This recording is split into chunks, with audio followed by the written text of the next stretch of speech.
Sallallahu alaihi wasallam serta para sahabat kemudian dan kita semua yang selalu istiqomah terhadap Islam. Pertama saya mohon maaf dulu kepada hadir di luar kota dan sekalian. Hari ini kita lanjutkan kajian kita masih kitab Minhajul Muslim. Sudah beberapa kali kita kaji kitabnya. Memang tujuannya adalah mengupgrade status kita ini dari sekedar muslim menjadi mukmin. Supaya disebut Minhajul Muslim. Sebelumnya kitab ini ada kitab sebelum ini ditulis oleh Syekh Abu Bakar Al-Jazairi namanya Minhajul Muslim. Itu basic banget ya. Masalah akhlak seterusnya. Kalau ini lebih detail karena sudah masuk pada level berikutnya Minhajul Muslim. Dan level inilah kita harus memiliki memastikan diri kita sampai pada level itu. Karena level inilah yang dijamin oleh Allah SWT, terhindar dari munafik, terhindar dari ashabul ma'asi, orang maksiat, dosa dan seterusnya. Level inilah yang ditolong oleh Allah SWT. Karena hakun alaina nunjil mu'minin, kata Allah. Yang kami berhak menolong itu adalah orang mukmin. Kalau muslim yang disebut oleh Allah SWT. Ini mayoritas ulama berpendapat seperti ini, bahwa orang muslim ini berdasarkan Al-Quran dan yang paling tinggi itu tertinggi insyaallah. Nah, ini kita sudah masuk pada kitab ini. Bab yang kedua tentang Minhajul Mu'min fi tarkil muharramat. Manhajnya orang mukmin dalam meninggalkan hal-hal yang haram. Jemaah sekalian, mukmin itu dia sudah terpelihara dari masalah-masalah yang dilarang oleh Allah.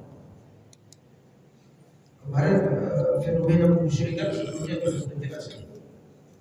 Dan sekarang masalah yang haram, dia tidak musyrik, tetapi melakukan dosa besar. Dosa itu dalam Islam ada 4 level dosa. Jadi dosa kita lakukan ini tidak sama level. Ada namanya dosa kecil. Ini disebut oleh para ulama dengan as-saghair. Ya, dalam Al-Quran misalnya disebut illal lamam, apa itu dosa kecil? Misalnya melihat aurat. Ya, perempuan tidak pakai jilbab, kita lihat. Kemudian kita melakukan membentak anak, membentak istri, itu dosa kecil. Dosa kecil. Tapi ada atas dosa besar. Dosa besar ini meninggalkan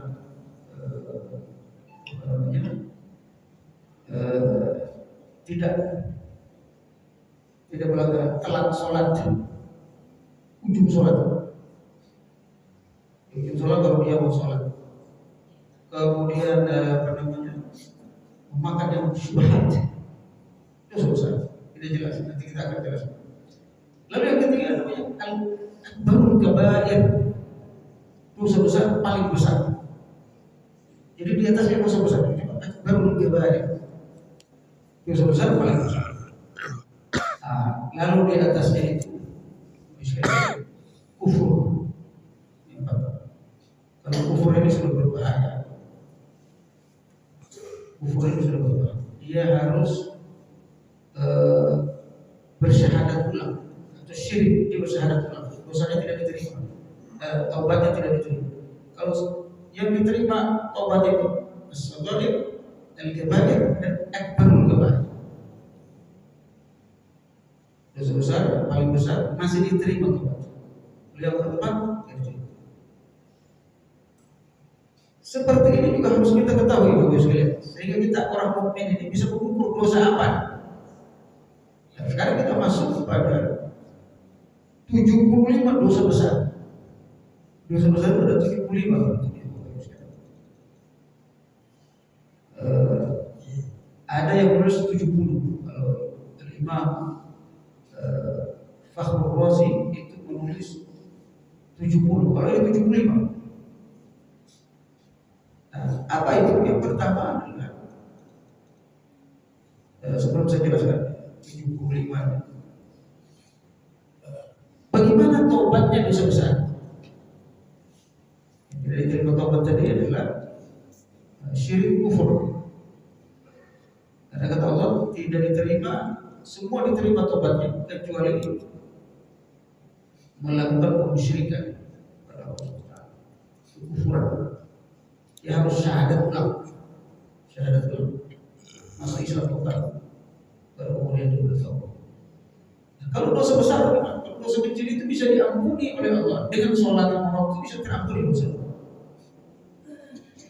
Ya, kita melihat aurat apa kita sengaja, lihat itu baca Quran, lalu bisa menangis meneteskan air mata, dosanya itu lepas dengan air mata.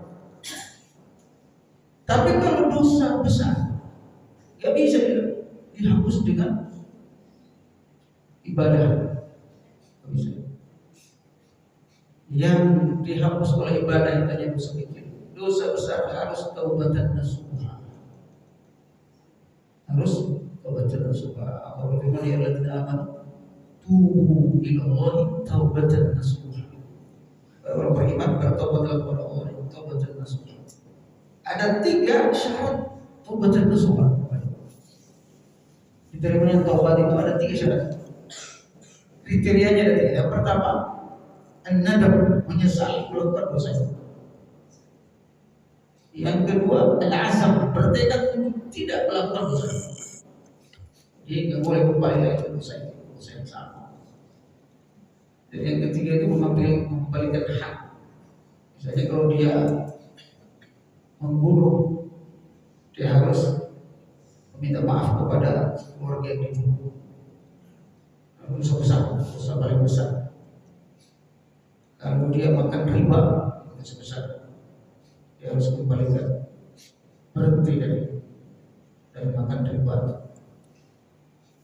Itu syarat, 3 syarat dosa besar. Nah, dari 75 dosa besar apa saja? Yang pertama itu adalah terhapus sholat, meninggalkan sholat dengan sengaja.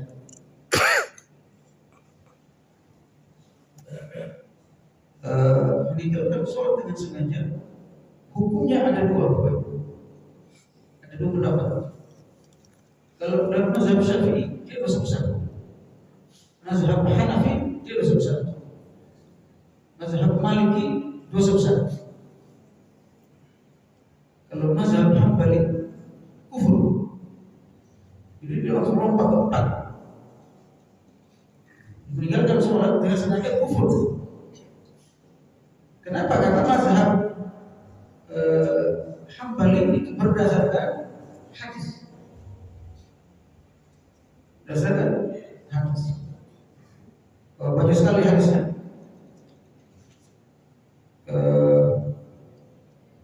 Di antaranya adalah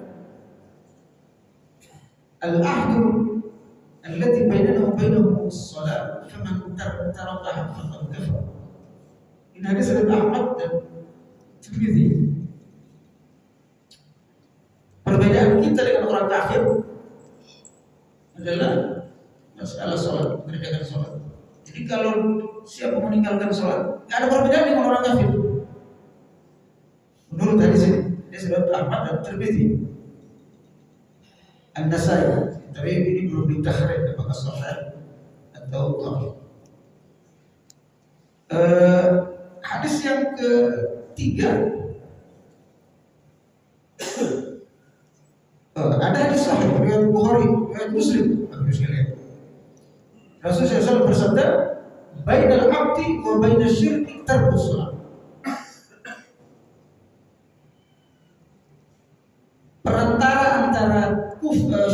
syirik dan seorang hamba, syiriknya seorang hamba adalah meninggalkan sholat. Jadi kalau dia meninggalkan sholat, syirik.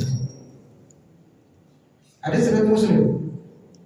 Dalam hadis riwayat Bukhari, dalam kitab Adabul Mufrad,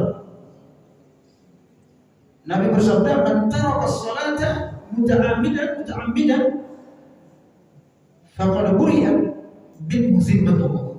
Siapa yang meninggalkan sholat secara sengaja, maka dia berlepas dari tali Allah. Maksudnya kufur. Inilah yang mendasari Imam Ahmad mengatakan orang yang meninggalkan sholat dengan sengaja, bukan karena malas, dengan sengaja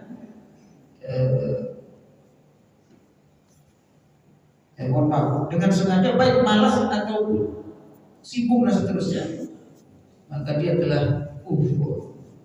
Menurut mazhab memang.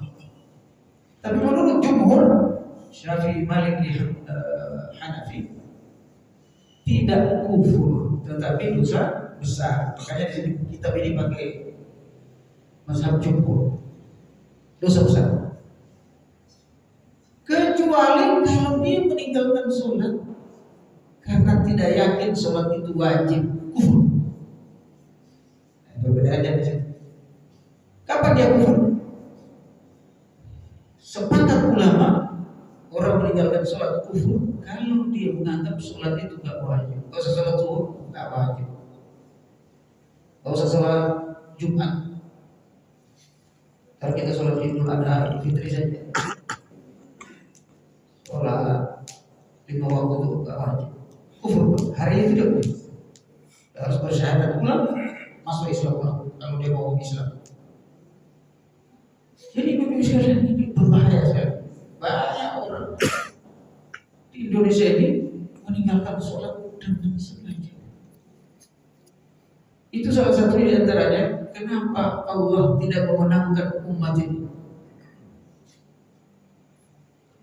Terlalu banyak kekufuran yang kita lakukan. Bermaaf. Kata Allah Subhanahu wa taala, selama kalian melakukan kemusyrikan, kekufuran, walaupun kalian namanya muslim, nggak bisa ditolong oleh Allah. Yang ditolong oleh Allah itu betul-betul mukmin. Makanya kitab ini upgrade status kita betul-betul menjadi mukmin. Kenapa? Karena kata Allah, wa kana haqqan alaina nunjil mu'minin. Di ayat yang lain, nasrul mu'minin.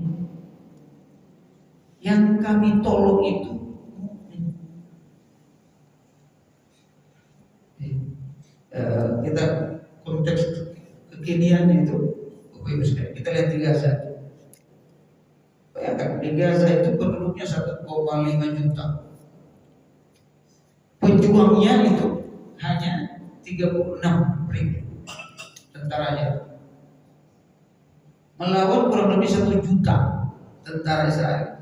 Tentara Israel itu 5 juta itu tentara, 500.000 tentara asli, 500.000 tentara bayaran dari Eropa, dari Asia, dari Amerika, 500.000 melawan 36.000 sampai sekarang nggak kalah. Kenapa? Mukmin. Jadi orang Hamas itu memang merekrut tentaranya itu betul-betul akidahnya kuat, bergantungnya sama Allah. Mukmin. Kalau orang biasa udah selesai. Irak satu negara itu punya rudal sekali, dalam beberapa minggu selesai. Tapi Hamas dengan kekuatan iman yang luar biasa, sampai Yahudi sendiri heran, ini kita berperang melawan malaikat atau melawan apa? Yahudi sendiri. Tapi sebagian orang Islam tidak ngakuin. Kenapa? Karena kita tadi banyak yang belum mukmin, jadi ragu dengan pertolongan Allah SWT.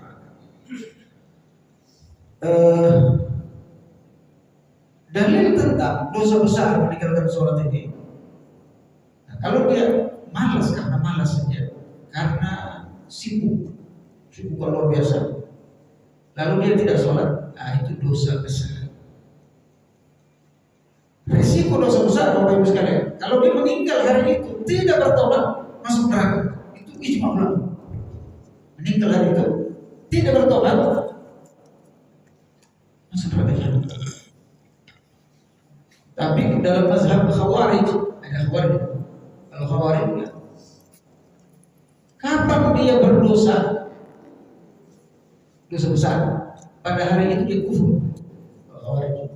Makanya semua orang berdosa dianggap oleh Khawarij itu kafir dan abadi di neraka jahanam.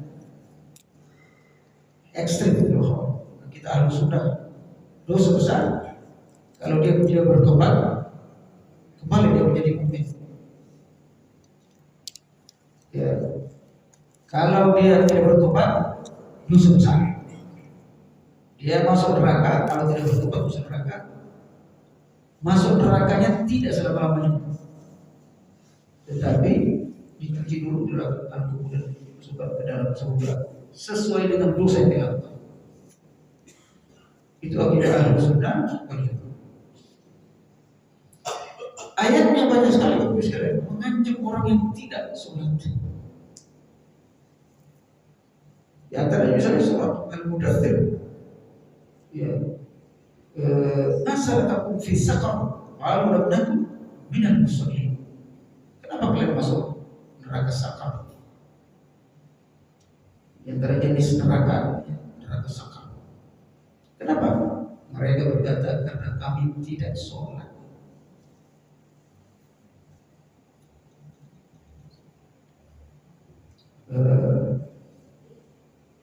Di dalam ayat yang lain, fawailul lil musallin alladzina hum an sholatihim sahun. Kalau Imam At-Tabari, wail di sini neraka, nama neraka. Kalau penafsir yang lain, wail itu celaka, bukan neraka, celaka. Siapa? Orang yang sholat tapi lalai. Jadi sholatnya telat-telat, yang kedua gak khusyuk, itu masuk neraka, dosa besar. Alhamdulillah. فخلف من بعدهم خلف أضاعوا الصلاة واتبعوا الشهوات فسوف يلقون غيا. Lalu kemudian generasi setelah mereka itu datang, generasi yang tukang meninggalkan sholat. Alhamdulillah, hati anak kita, cucu kita, sudah sholat sulit. Wattaba'u syahwat, tapi terus ngikutin syahwat. Syahwat di sini apa yang dia suka itu yang diikuti. Bukan cuma syahwat itu bukan cuma seks. Syahwat itu hawa nafsu duniawi sekali. Makan, minum, zina, riba. Syahwat sesuai syahwat yang ada di Quran. Anak kita sekarang masalah makan ini juga syahwat luar biasa. Ada dokter gitu. Saya baru dapat informasi, ada satu rumah sakit ada 300 anak umur belasan tahun cuci darah, gagal ginjal. Saya tanya, kebetulan dokter yang itu istrinya itu mahasiswa saya. Kenapa itu? Apa sebabnya? Karena makanan. Seperti itu. Anak-anak itu makan nggak normal, yang dia suka sih. Nah, itu termasuk syahwat yang dia suka sih. Yastahi bahasa Arab, yang dia suka itulah yang dia makan. Nasi nggak makan nasi, nggak pernah minum air putih. Minumnya itu minumannya rusak. Orang tua di sini punya andil. Jangan sampai anak kita Masya Allah 11 tahun ikutin nafsu masalah makan ini. Dia nggak bisa makan lain, mau makan yang kayak gitu-gitu. Pengawet, penyedap rasa, pewarna, semua deh. hancur hijab. Kenapa? Kata Allah, generasi berikutnya itu mengikut syahwat, termasuk syahwat makan, apalagi syahwat zina dan sebagainya. Dosa besar yang kedua, Bapak Ibu sekalian, ini saya percepat, qatlun nafs, membunuh. Wa yaqtul mu'minan muta'ammidan fajazaohu jahannam khalidan fiha wa ghadiba Allahu 'alaihi wa la'anahu wa 'adda lahu 'adzaban 'azima. An-Nisa 93. Sepakat para ulama, membunuh dengan sengaja adalah dosa besar, dilaknat oleh Allah, dan kalau dia tidak bertobat, dia abadi di neraka jahanam. Abadi di neraka jahanam. Kalau dia tidak bertobat, fajazaohu jahannam khalidan fiha, abadi di dalamnya. Kalau sengaja, Allah muta'ammidan, memang ada membunuh tidak di sini, ada. Kita lempar mangga kena kepala orang tua, meninggal. Tak sengaja. Orang lempar mangga, main bola, umur 60 masih main bola, kesandung jatuh, meninggal. Tak sengaja. Kalau sengaja begitu, ya berdosa. Nah, kata Rasulullah SAW, rufi al-qalam, rufi al-qalam, diangkat. Kalau pencatat dosa itu tidak bekerja. Nah, di antaranya itu an-nisyan, apa namanya? Tidak sengaja atau lupa. Jadi tidak sengaja atau lupa itu tidak tercatat dosa. Tapi Ibu sekalian dirahmati Allah, membunuh, definisi membunuh ini bukan orang satu lalu kita tusuk, membunuh dengan sengaja. Bukan cuma itu. Membunuh di sini termasuk masalah aborsi. Membunuh. Aborsi di mana janinnya itu sudah ada nyawa, sudah ada rohnya.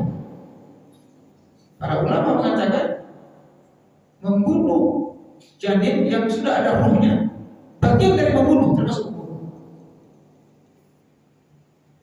Ya, ini banyak sekali yang terjadi, Bapak sekalian, di kampung-kampung dengan ini. Saya alhamdulillah, Bapak sekalian, setiap bulan itu saya datang ke kampung. Ternyata pengaruh medsos ini lebih dahsyat di kampung-kampung daripada di kota-kota. Masya Allah. Di kampung-kampung itu orang ini kalau sudah lihat HP, dipanggil ibunya aja nggak mau nyaut. Kalau kita kan udah biasa, ini ada waktunya tutup. Kalau mereka mau datang sholat, apa? Kata orang Jakarta itu norak begitu Bapak Ibu. Kalau melihat ini, masya Allah, kayak surga dia. Melihat macam-macam.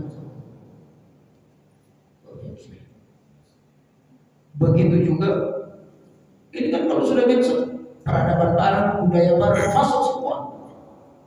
Bagaimana mereka pacaran, bagaimana apa namanya, kumpul kelompok, tahu semua di sini Pak. Apalagi TikTok itu, TikTok itu nggak ada filternya itu Pak. Dan ibu-ibu mohon maaf, paling banyak untuk TikTok.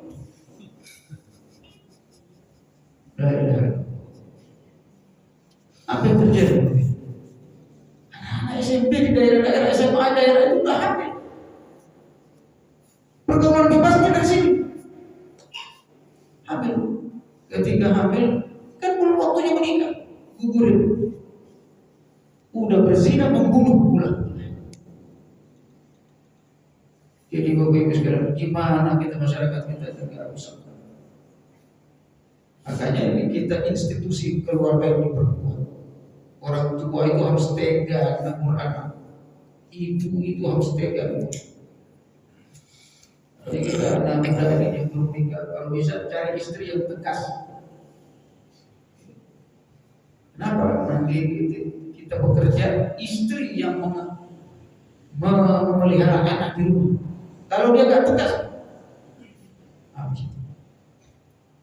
Saya ada mahasiswa saya, dia cerita curhat. Saya, Ustaz, ibu saya itu tidak pernah marah. Kami bikin apa saja dia. Memang ibunya lembut, jangan gitu, nah gitu aja selesai. Akhirnya apa? Kami ini begini. Ada adik saya tidur dari dia tidurnya itu jam menjelang subuh tidur jam 5. Jadi subuh itu dia tidur, orang sholat dia tidur sampai nanti maghrib baru bangun. Kalau bangun itu pun makan saja. Jadi makan itu sehari aja, sehari semalam itu sehari sekali makan.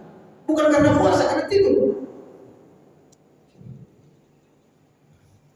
Kami bingung gitu anak dia apa itu.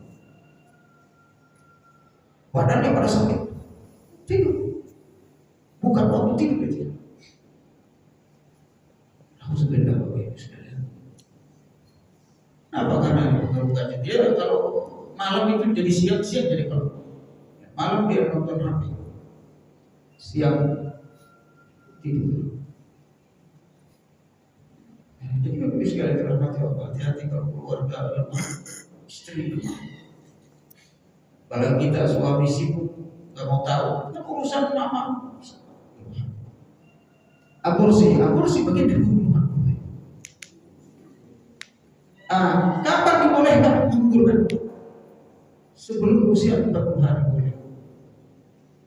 Yang kedua syaratnya mengancam jiwa. Kalau boleh itu, kalau digugurkan kemudian keluarkan apa itu yang belum jadi namanya apa namanya darah yang di dalam itu keluar. Kalau mengancam ibunya, tidak fatwa ulama yang khusus tentang itu, ada syarat-syaratnya. Selain itu dikategorikan membunuh. Kita ini anak-anak itu sudah biasa membunuh. Yang berikutnya Bapak sekalian, manus zakat, orang yang tidak membayar zakat bagian dari dosa besar. Ayatnya banyak sekali Bapak sekalian. Walladzina yaknizuna adh-dhahaba wal-fiddata yaknizuna adh-dhahaba wal-fiddata wa la yunfiqunaha fi sabilillah fabashshirhum bi'adzabin alim. Orang yang menahan hartanya tidak menginfakkannya, mesti keluarin zakatnya, maka dapatkan dia asap neraka. Jadi sholat, zakat, puasa, tidak puasa, Ramadan dosa besar Bapak. Bahkan para ulama yang 4 itu ibadah yang dalam rukun Islam 4 ini, kalau dia tidak yakini dia kufur. Tapi kalau dia malas melakukannya, dosa besar.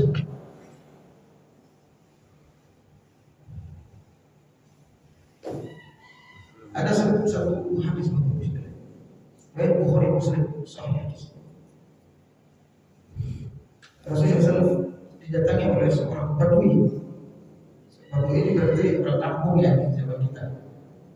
Bahwasanya sedikit kemudian dia biasanya orangnya lugu apa hanya kepada Rasulullah, ya Rasulullah. Dunia ala amalin bisa itu takhaltul jannah. Sampaikan kepada semua orang. Kalau saya lakukan amal itu masuk surga, jalan berjalan. Lalu kata Rasulullah SAW, yang pertama, jangan sekutukan Allah dalam ibadah. Jangan lakukan kesyirikan. Yang kedua, sholat 5 waktu. Aku tak perlu sunnah baca qobliyah 5 waktu. Yang ketiga, untuk mengeluarkan zakat setiap tahun. Orang miskin zakat fitrah doang. Zakat mal enggak ada zakat fitrah. Yang keempat, puasa setiap waktu. Nabi enggak sebut puasa sunnah, Nabi enggak sebut sholat sunnah. 4 Seperti ini kamu lakukan, dijamin masuk surga. Lalu baru ini mengatakan, ya Rasulullah, saya akan melakukan ini tidak menambah dan tidak mengurangi. Maksudnya tidak nambah sunnah. Saya ini aja, apa yang kau sampaikan itu apa adanya saya lakukan. Kalau kita kan beda. Rasulullah bukan ini saya nambah sunnahnya. Baru begitu, saya nggak nambah. Ketika laki-laki itu pergi, apa kata Rasulullah SAW pada sahabat yang di samping? Kalau mau melihat penduduk surga yang masih hidup, ya. Maksud saya di sini apa? Sholat, zakat, kalau kita lakukan. Tapi kalau ini tidak dilaksanakan, mengancam kita masuk neraka jahanam. Ini hadis ini Bukhari Muslim. Jadi kalau kita ini sunnah qauliyah luar biasa. Masuk surga itu mudah, lakukan ini. Nah, bagus sekalian, rahmati Allah. Yang ketiga, dosa besar ketiga itu hukukul walidain, durhaka sama orang tua. Wa qad rabbuka alla ta'budu illa iyyahu wa bil walidaini ihsana. Ini dalam surah Al-Isra, surah Al-Ankabut, dan seterusnya. Guru kita berbakti kepada orang tua. Dalam hadis sahih, ridha Allah fi ridha walidain, ridha Allah kepada ridha orang tua. Hadis riwayat Bukhari dan riwayat Tirmidzi. Sekarang Bapak Ibu sekalian, banyak anak-anak. Bahkan di dalam ayat, wala taqul lahum uffin,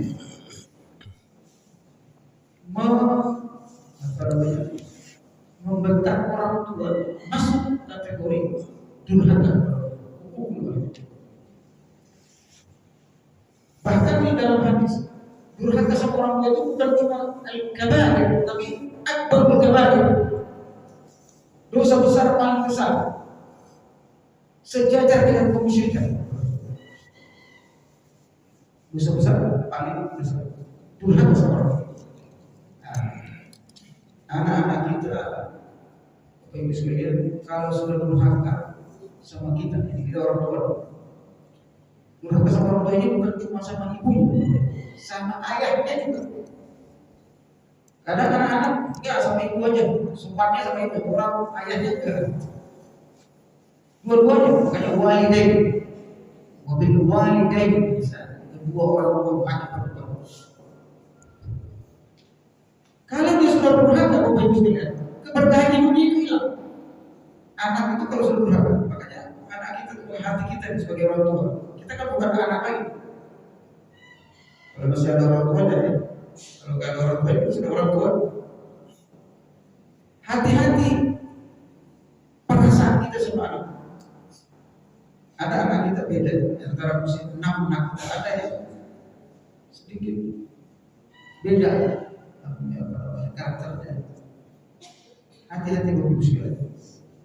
Bergoyang sedikit hati kita, berubah sedikit hati kita, murka sedikit hati kita kepada anak itu bahaya hidupnya. Kenapa? Durhaka itu membuat dia hilang keberkahan. Turun laknat Allah pada durhaka itu. Bayangkan kalau anak kita dilakukan, makanya hati-hati orang tua. Mudah marah. Kadang kita anak berlaku salah sedikit, kita udah murka, udah durhaka. Kalau kita sayang anak kita, jangan mudah marah.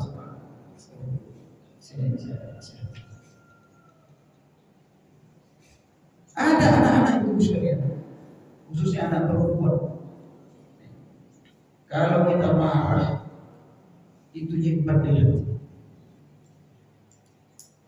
Bencinya dan seterusnya.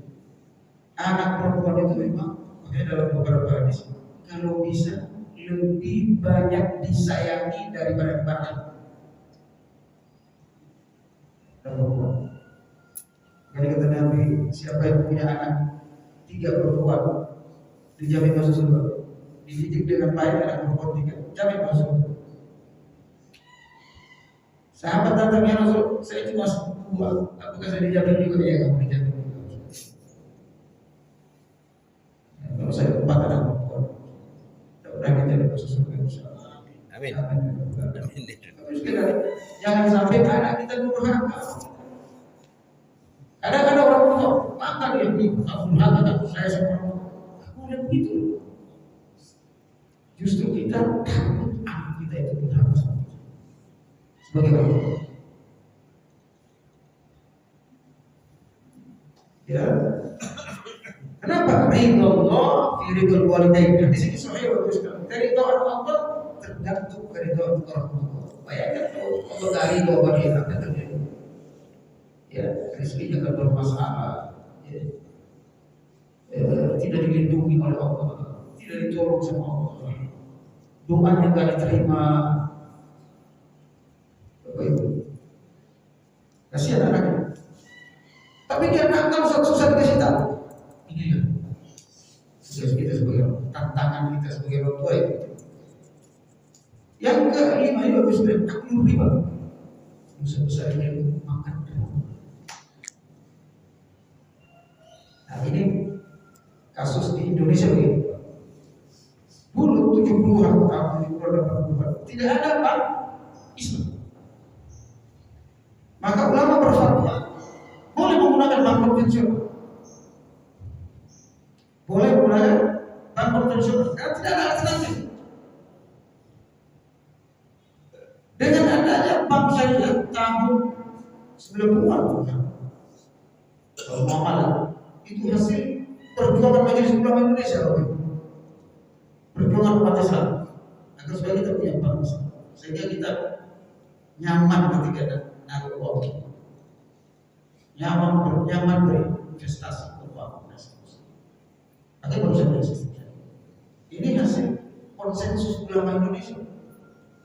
Walaupun ada satu dua ulama yang menentang bank syariah, tidak usah didengarkan karena dia perkataan satu orang.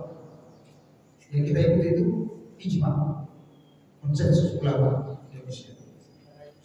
Oleh MUI. Lalu kemudian ada berdiri bank syariah.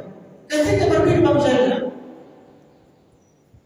hukum darurat tadi emergensi namun bank konvensional hilang. Harus ada bank syariah. Kenapa bank syariah? Karena bunga bank itu disepakati oleh ulama adalah riba. Bunga bank. Maka riba bagian dari dosa besar. Kata Allah Subhanahu wa taala, ya ayyuhalladzina amanu taqullaha wa dharu ma baqiya minar riba in kuntum mu'minin. Wahai orang beriman, bertakwalah kepada Allah dan lepaskan dirimu dari makan riba kalau kalian benar-benar mukmin. Jadi kalau sudah level mukmin tak boleh. Bunga bank gimana?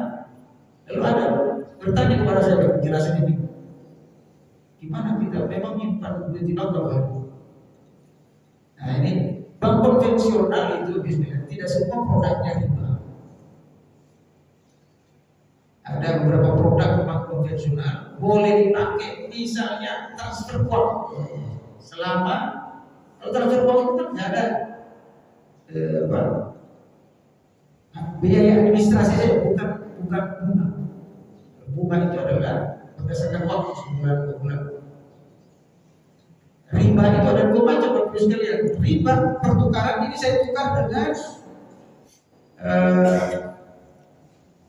ini air berapa ini? 300 mili. Saya tukar dengan 200 mili. 100 mili itu riba. Harus tukar yang sama. Beras sama beras. Kalau 1 liter ya sama 1 liter. Lebihnya itu riba. Itu namanya riba al-fadl. Yang kedua ada riba nasi'ah. Riba nasi'ah itu bertambahnya nilai karena dihitung dari waktu. Kita pinjam 100.000, bulan depan bayar 110.000, 10.000-nya itu riba. Karena waktu. Riba nasi'ah inilah yang berlaku di bank. Bank konvensional, makanya bunga bank itu riba. Disepakati oleh orang. Itu konferensi internasional ulama dunia di Kuwait, di Pakistan dan di beberapa negara. hukumnya riba bunga bank itu adalah. Kok ada ulama itu tidak dipakai karena ada biasanya ulama liberal yang tidak riba itu ulama liberal. Kita pakai ulama yang benar-benar ulama.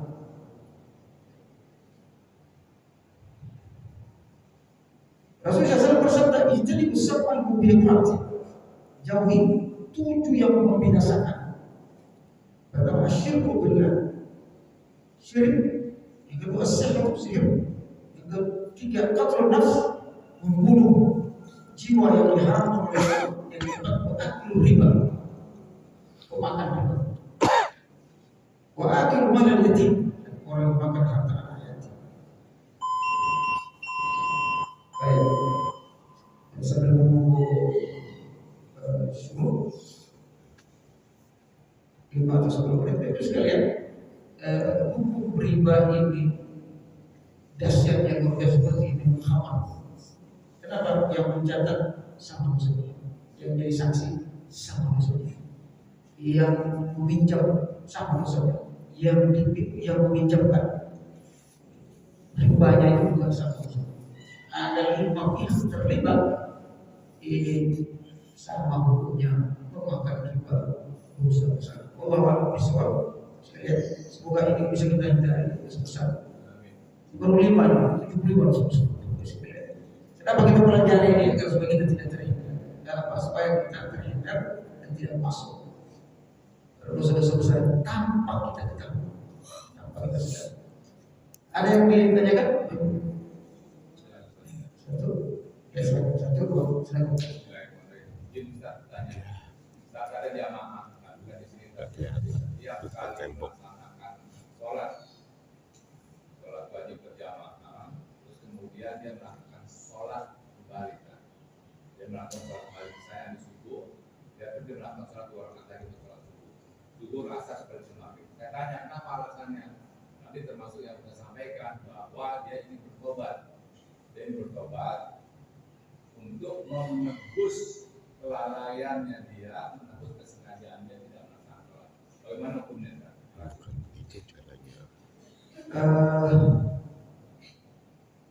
Melakukan sholat beberapa 2 kali sholat dalam satu waktu itu menyalahi ajaran Islam.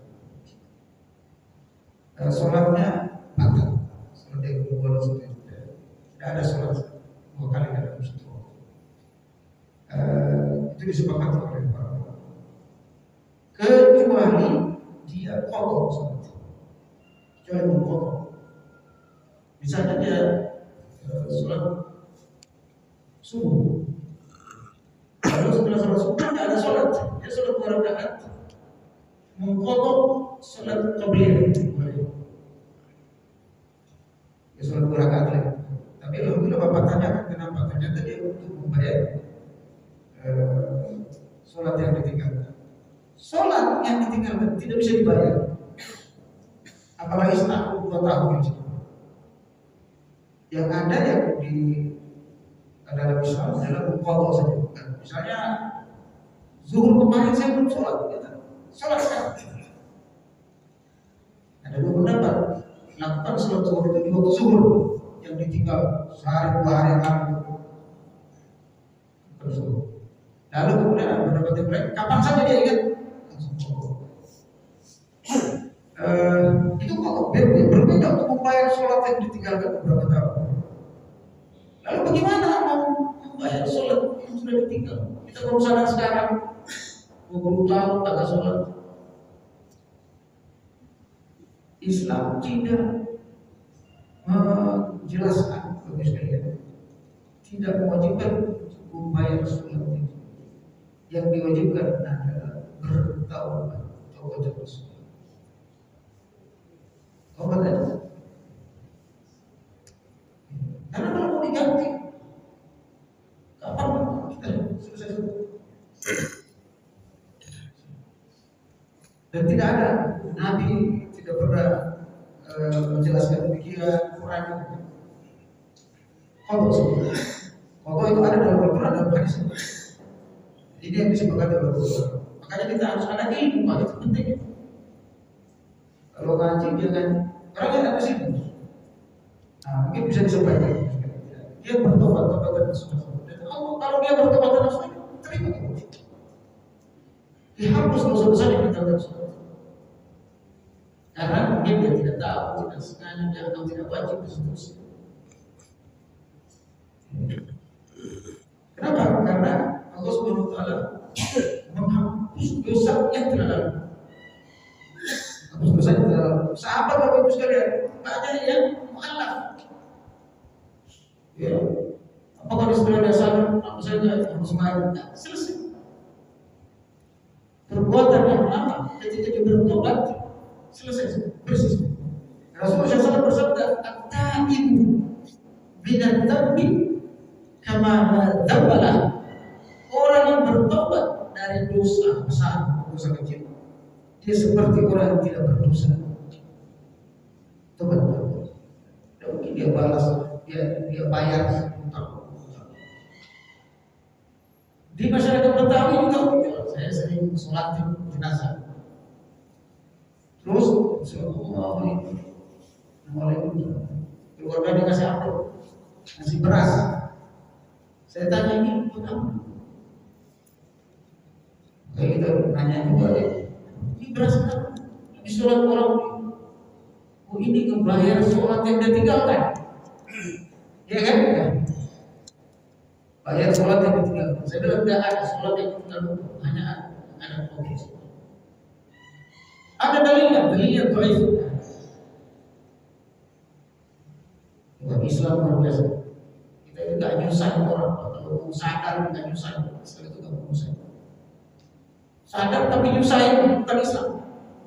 Ad-din yusrun, agama ini mudah. Agama ini tidak dipersulit. Kalau kita sudah bertobat ya Allah, saya bertobat ya, saya akan sholat mereka selesai. Tidak perlu dia bayar. Justru masuk kategori bid'ah, melakukan sholat bahkan masuk di bid'ah. Itu kan bid'ah, bikin sholat. Wallahu a'lam. Silakan Pak. Assalamualaikum warahmatullahi wabarakatuh. Waalaikumsalam. Mengenai zakat Ustaz. Zakat itu kan ada dua hal yang harus kita perhatikan, haul dan nisabnya. Untuk nisab itu kadang-kadang kita tidak pas dalam arti begini, kalau 100 juta sudah jelas ya, tapi kalau misalnya orang-orang yang punya 100 miliar itu bisa tidak menyelesaikan zakatnya dengan baik, dia termasuk dihukumi dengan dosa besar gitu. Makasih. Yang sebenarnya Ya, artinya dia tidak sesuai membayarnya dengan persentase dari yang 100 miliar itu. Apakah dia termasuk golongan yang dosa besar? Sahnya zakat itu berdasarkan nisab dan haul. Pertama, antara nisab, memenuhi nisab dan haul. Yang kedua, balik ketika muslim. Juga hartanya itu halal, bukan harta haram. Sahnya. Kalau tidak ada ini batal. Jadi kebalikan dari sah itu batal. Kalau tidak terpenuhi syarat hukum zakat ini, maka batal. Zakatnya batal. Batal itu dianggap tidak berzakat. Apa itu haul? Haul adalah hitungan waktu atau standar waktu bolehnya orang berzakat. Ada biasanya haul itu setahun. Kalau zakat mal, kalau zakat pertanian berdasarkan panen. Kalau zakat hewan dia berdasarkan tahun dan seterusnya. Dia lahir kapan, beberapa bulan, beberapa tahun. Itu sesuai umur sapi dan kambing dan kerbaunya, kontanya dan seterusnya. Kalau uang itu berdasarkan hitungan tahun. Di akhir tahun, misalnya kalau kita bayar di Ramadan, ya Ramadan. Ada haul zakat profesi bagus sekali. Ini sudah 70% kita bisa laksanakan. Kalau ini hasil ijtihad, Yusuf berkorban. Ada ijtihad dalam kita. Istihad itu super pokok, tapi diikuti oleh 70% negara Islam di dunia. Ada beberapa negara yang mau ikut seperti Saudi nggak mau ikut. Tapi kalau Indonesia, ya Basnas sudah pakai itu. Apa itu zakat profesi? Zakat yang dikeluarkan setiap kita menerima gaji. Nisab itu batas minimal harta yang dikeluarkan, namanya nisab. Tadi waktu ini bendanya harta. Nisabnya misalnya keluarin zakat, kalau zakat mal itu 85 gram emas. Kalau dia sejuta, segram berarti 85 juta. Ketika Ramadan dia punya uang di bank 85 juta. Uang bersih, bukan untuk investasi, tapi uang bukan. Wajib dia keluarkan 2,5% dari 85 juta itu. Itu namanya nisab. Kalau dia misalnya nisabnya dia keluarin hanya 2%, batal. 1 miliar tadi. Ada 1 miliar kali 2,5%, kurangi 2,5%. 2,5 atau 2,5 sama 2,5%. Sekian, kali itu yang harus wajib diurus. Dia keluarin cuma 1%, kecuali untuk pembelajaran. Misalnya anak-anak keluarin 1% ya untuk pembelajaran, itu biasa. Allah. Tapi sekiranya cukup. Semoga Allah SWT menghindarkan kita dari dosa-dosa besar ini, sehingga kita aman hidup kita di dunia dan akhirat. Kita tutup dengan doa kafaratul majlis. Subhanallah wa bihamdika, asyhadu an la ilaha illa anta, astaghfiruka wa atubu ilaik. Terima kasih atas perhatiannya. Mohon maaf kalau ada yang salah.